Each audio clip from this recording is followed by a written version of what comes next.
What is going on, guys? What is going on, guys? Well, teacher Eli here, and today we have one more video class. And it's been a while.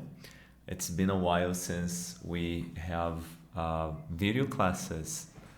But I hope we can enjoy this moment and let's study together, huh? It's gonna be really cool.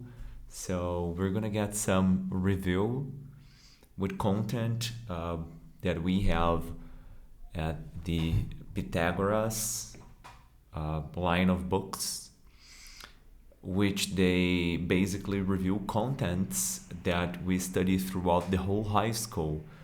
I'm gonna remind you guys of the content that we reviewed, but basically you already know that you have 10 books throughout the whole high school, which are 4 books during the first grade, 4 books during the first year, what in English you would call the freshman. We have 4 books, so books 5, 6, 7, and 8 to the second year, which we call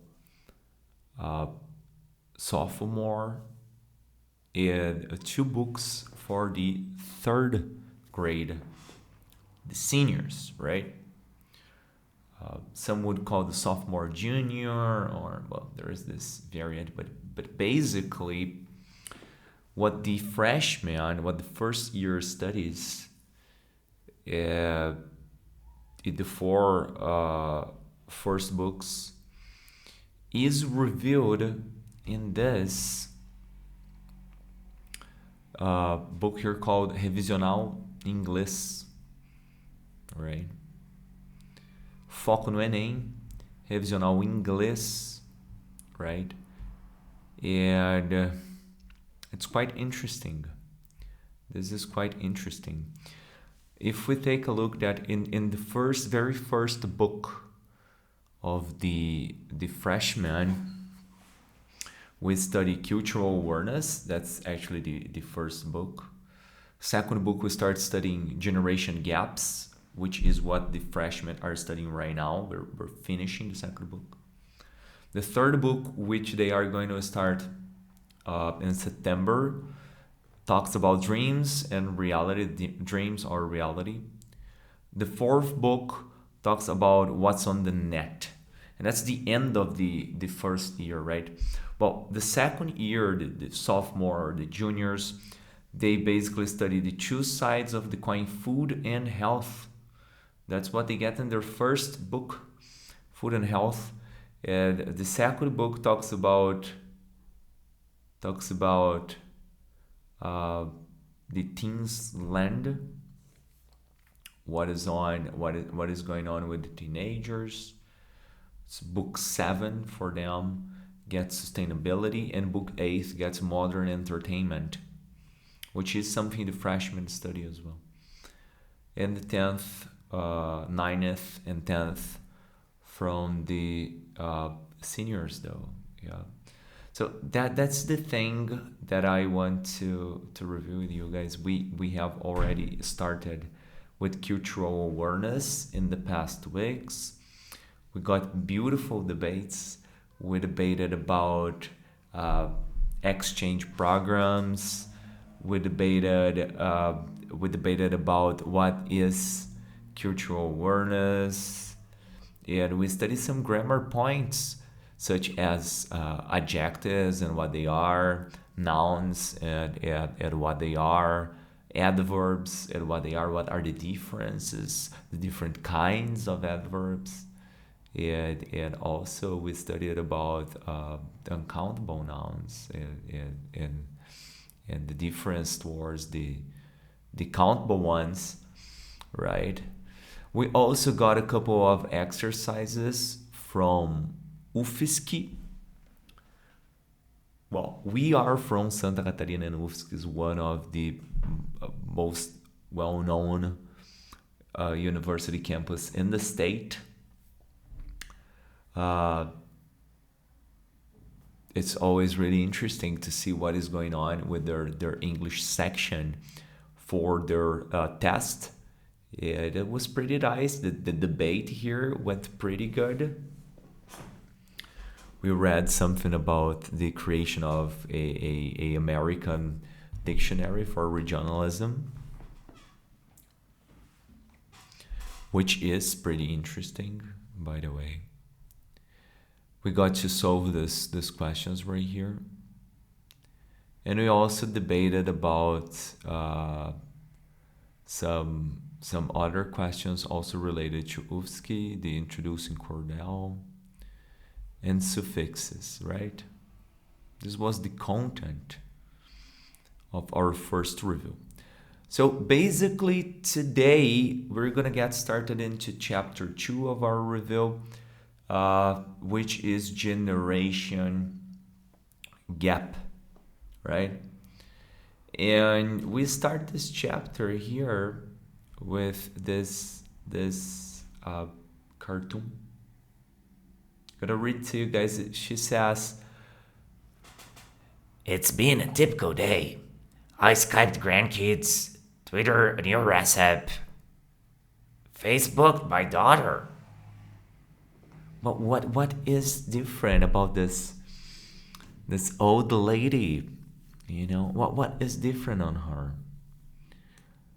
Is it common to see grandmas, old ladies, mommies, grandpas, great grandpas? I don't know, but is it common for them to be using expressions such as Skyped or Twittered or Facebooked? Well, there you go. In English, we can actually verbalize any noun. On one hand, Twitter, Facebook, Skype, our application, our softwares, our nouns. We can verbalize them. So what would Skyped mean? Oh, I will Skype somebody, which means I will send a message. I will talk to somebody through Skype. Same thing on Twitter or Facebook. Well, nowadays there are other platforms that are more used than these ones. Shouts to Discord, my favorite one. I have Instagram and WhatsApp, Zoom, right? Last year we used a lot of Collaborate. But is it normal to older people to be using this kind of technology? Maybe nowadays, yes. But some people from the older generations, they suffer from a psychological disturb that I could call technophobia. The technophobia is the fear of technology. When it comes that some of them actually they are afraid to start using this new technologies, even though sometimes it's for better results, such as when it comes to teaching, which the technology has been providing excellent results since the pandemics started, and now with hybrid classes and all of those, right? So here for us to debate, guys, we have a couple of questions. We have 5 questions here. And, well, let's check it out. So what we're going to do, you can pause this video right now. Okay, you can check out these questions here. I'm going to show you. I'm going to read one by one of them. And then you can pause the video and basically write. You can write your answers, which we will debate next class, okay? So First question is, what is the relationship between young people and technology? So you are going to answer this. You can answer this on a piece of paper. What is the relationship between young people and technology? And next week, we're going to be debating this in class. I'm going to get you guys my suggestion when it comes to what is the relationship of young people and technology. And I would say that they are very connected to it, mainly because they were born with it. Right? This is my idea. I don't want you guys to just copy my idea. Be creative. Be creative and tell me what you think about the relation between young people and technology. Well, the second question is, what is the relationship between older people and technology? Okay, this one we can be more creative, I guess. But we can say that basically it can be a love and hate relationship. Why do I say that it can be a love and hate relationship? Well, mainly for the fact that technophobia is a real psychological issue, and some people actually tend to get scared of advancing, right?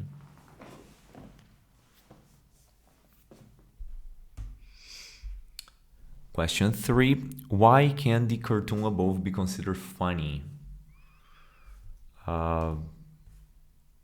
Because it basically shows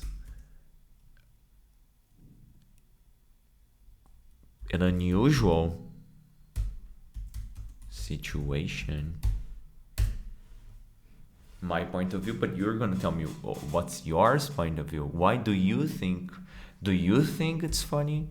Maybe it's not even funny for you. Maybe you don't see it that way. Huh? Isn't that right? Well, question number 4. I remember, you guys, I'm going to put it here. Do not copy my answers. Be creative and give me your opinions. Okay, so that's there on the board. Let me just give it a tab here to be centralized. There you have. So do not copy my answers. Be creative and give me your opinions. Number 4, do you think that there is a generation gap between you and your parents? Why and why not? You sure? Yes, there is. Oops, I went caps lock here. Isn't that funny? Yes, there is, in my opinion.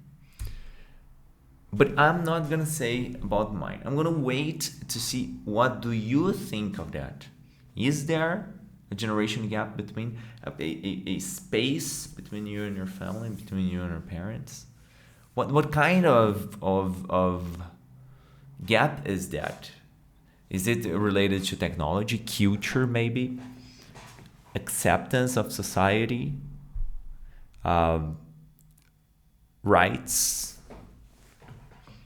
Some people are really attached to that. To that idea that older people do not respect the gender equality and gender differences as the youngsters. So, I don't know. Let me see your opinion, guys. Of that. Question number 5. Do you agree with the expression good old times? Why and why not? No. I actually I don't. I don't agree. I don't. Of course, you're gonna have to justify it I'm gonna tell you why. I think things change, and that's the curse of nature. If this is the curse of nature, why would I be nostalgic about things that have changed? Things change and will always change. Sometimes for the better, sometimes for something different, not necessarily better or worse, but different, right, in some extent. Well, so basically, if you are in class right now, if you're doing something, I don't know, stop the video right now, answer these 5 questions that we have here. Answer these 5 questions. Answer them. Write in a piece of paper. So write your answers in a piece of paper. And we're gonna debate this in the next week, right? But let's go for the second section here before reading. So first of all, let me read for you guys the definition of generation gap taken from Encarta, the free encyclopedia. I'm gonna zoom it in to be easier for you guys. So the generation gap is the difference between generations, the difference in attitudes, behavior, and interests. The difference in attitudes, behavior, and interests between people of different generations, especially between parents and their children. Let's go for one more reading. The generation gap is the difference between generations, the difference in attitudes, behavior, and interests between people of different generations, especially between parents and their children. That's what generation gap is all about. Okay, more questions for us. So you're gonna be answered this one. So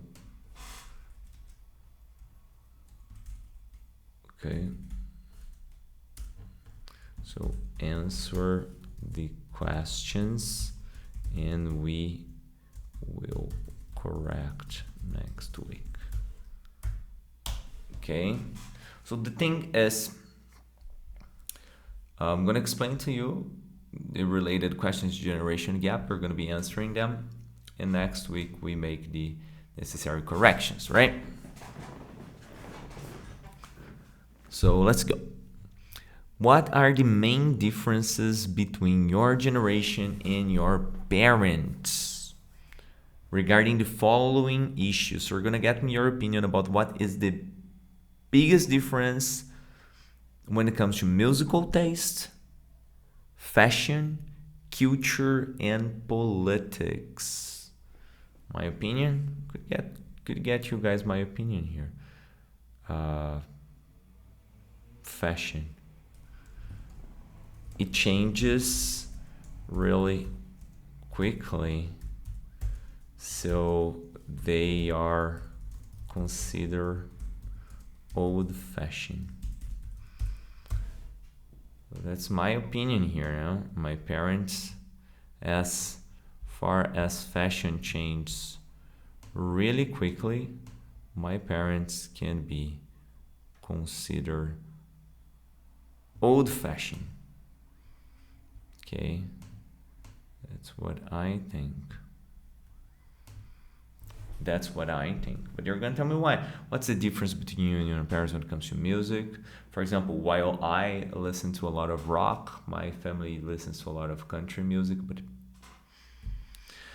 culture, as you mentioned, social traits, sexual preferences, politics, left-wingers, right-wingers, liberals, conservatives,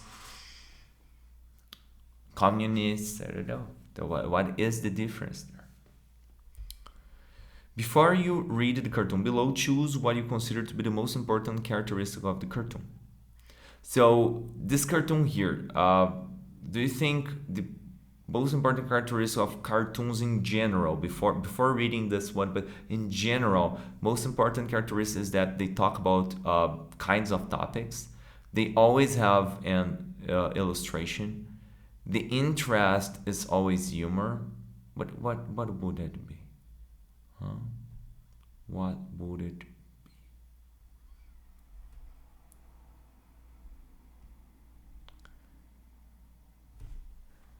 Question. The cartoon shows common sense between father and daughter. What is this common sense? Let's check it out. So the father says, how was school today? Hey, sweetie, how was school? Hey, sweetie. Hey, sweetie, how was school today? She says, You can read all about it on my blog, Dad. Hope you like my interpretation here, but what is it? What is the common sense? What is the common scene between a father and a daughter? What is happening there? Look at the image of the father. What is typical about it? What is typical on this dad? What does he have that can be considered typical, huh? And what is unusual about the little girl's answer? What is unusual about the little girl's answer? Can you tell me what is unusual about her? Remember, write your answers in a piece of paper. I'm going to put this information here for you to say.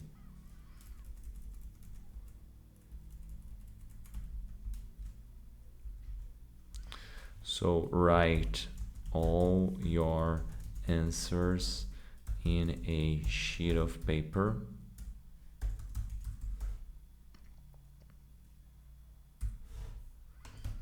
All your answers there, right? Okay, after reading, you're gonna also write for us to debate in the next week about the following things. First, do you have a blog? Second, do you think that social media, these tools, social media tools, blogs, Facebook, Twitter, etc., do you think they can replace face-to-face interaction? Can they? Or not? Justify, obviously, you're going to have to justify all of your answers, right? Okay. In here, we have a small explanation about prefixes. Remember that in the previous class we studied about the suffixes. Let me show you guys. In the previous class we studied about suffixes, which are the way a word ends. You know, like global, globally, or fame, famous, care, careful, meaning, meaningless, child, childhood, leader, leadership. Now, here, when it comes to the prefixes, it's how a word starts. So basically, I change the meaning of a word and the word itself by just adding a couple of syllables or before this word. That's called the prefix. Like happy has its opposite meaning by adding un, which means unhappy. Same thing for unreal or unplug, which are opposites, right? So here we have a couple of them with the prefixes am, amoral, apolitical, ambidextrous, ambivalent, antisocial, and a couple of others that I will reinforce in the next time. So you can check it out, this list, print screen if you want, and we check it out in the next week with their translations, okay? Okay, contra, contradict, right? Well, we're getting to the end of the section here, So for which, I will get you a couple of exercises. Remember, write all your answers in a sheet of paper. Rewatch this video if you need. Pause the video as many times as you need to complete the activity. And save it for debate or next week, okay? Let's start with, remember that these are Enem question reviews, okay? Or university vestibular question reviews. So let's check it out. First that we have here is leia o texto 1 e identifique qual o gênero do seu assunto. Texto 1, esse aqui. Teenagers tired of being harassed by parents. Teenagers tired of being harassed by parents. Act now. Move out, get a job, pay your own way while you still know everything. Qual é o gênero textual desse assunto? Vamos ver se vocês sabem. Beleza? Por que a identificação do gênero textual é importante para a compreensão do texto? E aí? Vocês sabem essa? Coisa de semana que vem. Quais são as características específicas desse gênero textual? E apesar de pertencer a dois gêneros distintos, o cartoon apresentado na página 14 e este tem algumas características em comum. Quais são elas? As próximas aqui. E, finalmente, cite os conselhos irônicos que o pôster dá aos adolescentes que se sentem incomodados pelos pais. The second text is also from Unicamp, Universidade de Campinas, 2011 to 2011. Goes here. Let me zoom a little bit better. Okay. Nice. Name, age, gender, marital status, pet peeves, worst fears, sexual fantasies, medical history. Of course, I expect all of this to remain strictly private. O humor do cartoon deveria ser uma contradição, certo? Mas agora, que contradição é essa? Of course, I respect all of this to remain strictly private. While she wants her information to be private, where is she posting all of those things? And what is the contradiction in this cartoon? Easy, right? Vamos ver como que vocês respondem. Certo? Enem. Ups.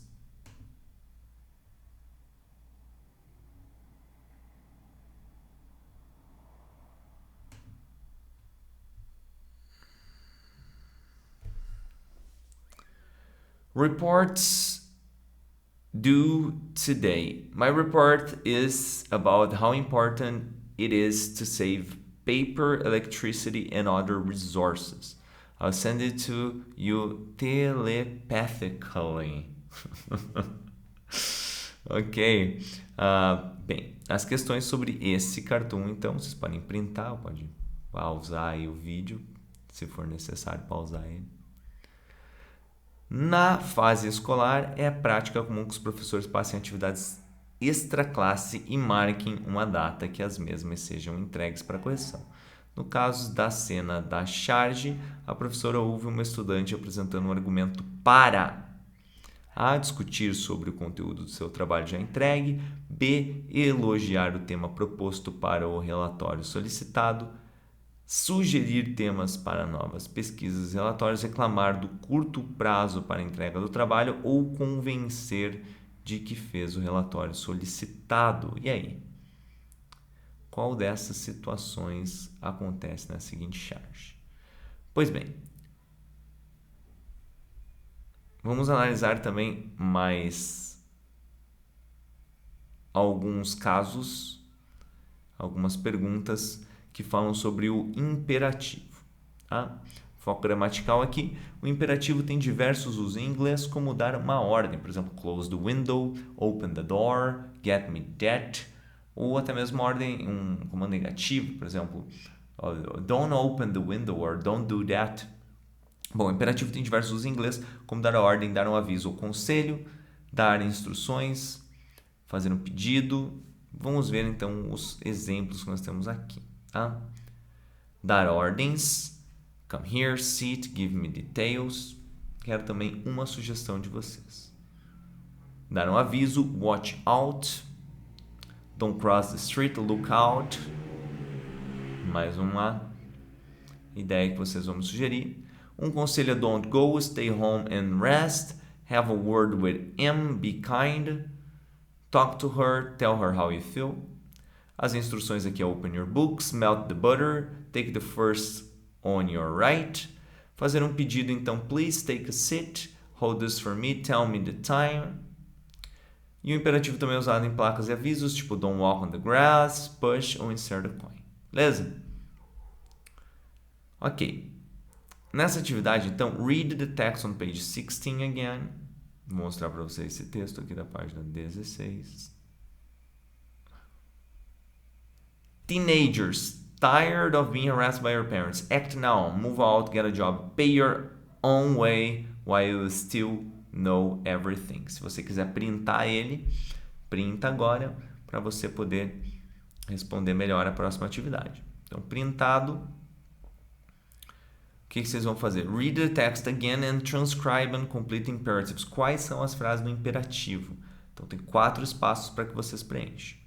Why was the imperative used? Por que o imperativo foi usado, então, naquele aviso?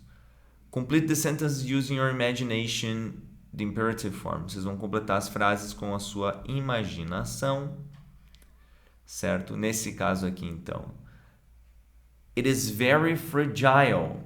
Você vai usar um imperativo, é muito frágil, por exemplo, muito frágil. Tome cuidado. It's very fragile. Be careful with that. Isso é um imperativo. Vocês vão completar também the sun is too hot today. Speed limit is 40 miles per hour. That's very rude. We can't recycle it. Be careful with your password. Todas as frases que eu quero que vocês completem. Write the meaning of the signs. Vamos ver também se vocês conseguem saber identificar o significado de cada uma dessas placas. Vamos ver quem consegue acertar todas, então, da Q4 a B. Vou mostrar as outras, se vocês quiserem printar para resolver depois. Vai ficar mais fácil. Finalmente aqui. E aqui. Legal, pessoal? Então, that's the end for today. I hope you could answer all the activities. If you have any questions, just contact me on WhatsApp or email. Thank you very much. Have a good evening. Catch you guys next time. Later.